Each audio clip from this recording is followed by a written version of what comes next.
Kaya pala ganito ang naging resulta ng kapalaran ko. Kasi alam ng Diyos na kaya ko. Sa edad kong to, napagod na akong magmadali. Kaya lahat ng ginagawa ko ngayon, ini-enjoy ko na lang. Siguro sa dami na rin ng aking pinagdaanan, napagtanto ko na ang buhay ay mas malawak at mas mahiwaga pa sa mga problemang dumarating sa buhay natin.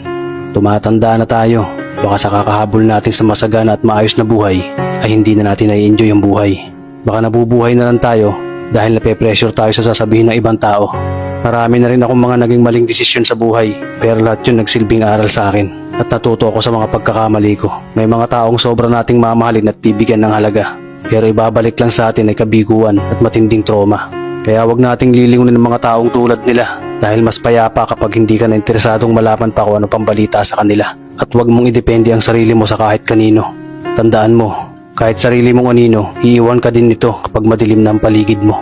Kailangan natin matutunan na huwag ikumpara ang sarili natin sa iba dahil hindi natin laban ang laban nila. Karera mo to, di nila karera. Dahil ang buhay ay hindi naman nasusukat sa kung sino ang mayaman, kundi kung sino ang payapa. Kaya galingan mo lang palagi tol dahil napakaraming tao mapanghusga, hihilahin ka pababa at lagi mo tong tatandaan.